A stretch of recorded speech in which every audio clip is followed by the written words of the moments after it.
Hello, dear students. I hope you all are fine.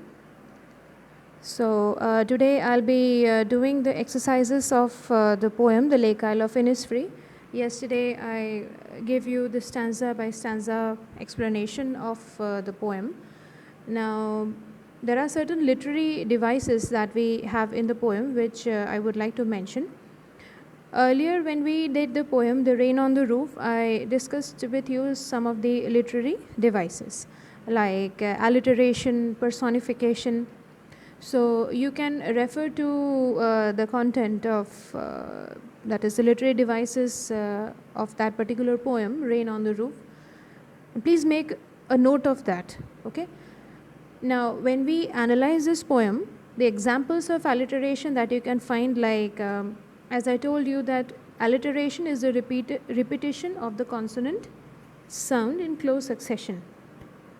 Now, in the poem, we can have the examples like hive, honeybee, that is the repetition of the consonant sound H.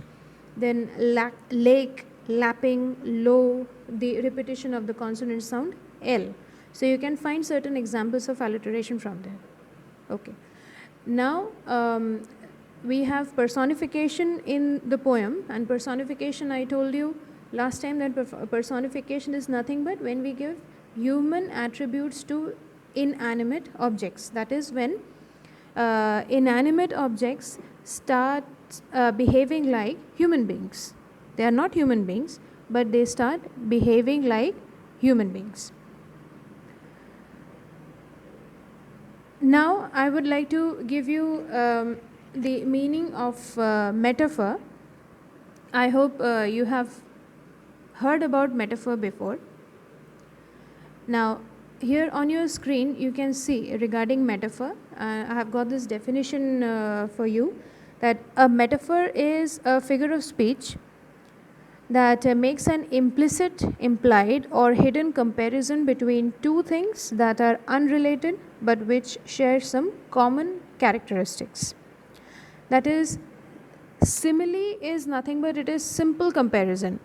And you can understand about simile from words like as or like.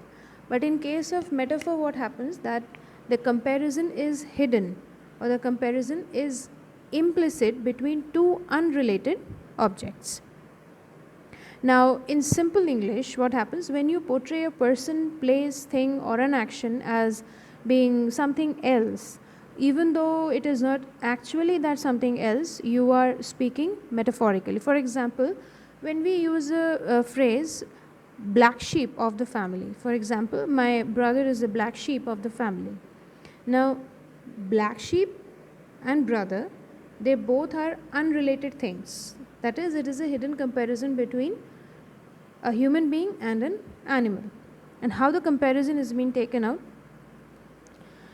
Basically, black sheep, it describes a person who does a lot of work for the family, or he may be the only earning member of the family.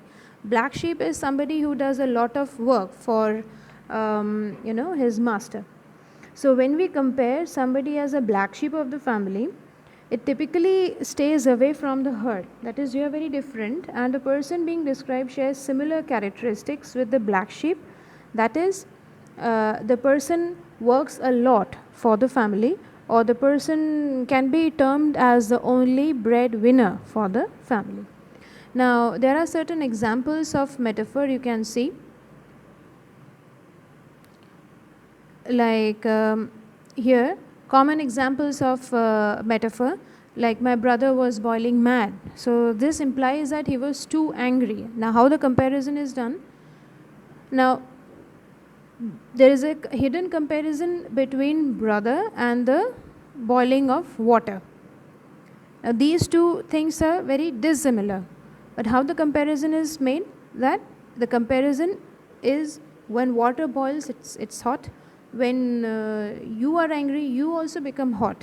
So the comparison is done on these particular premises. That is, my brother was boiling mad means this implies he was too angry. The assignment was a breeze.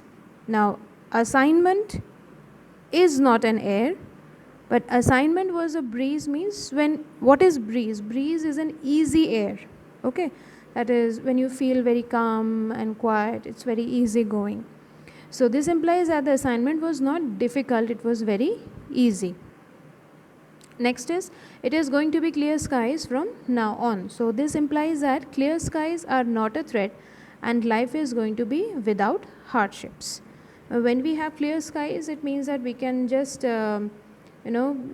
have the skies where there are, where you can count the clouds.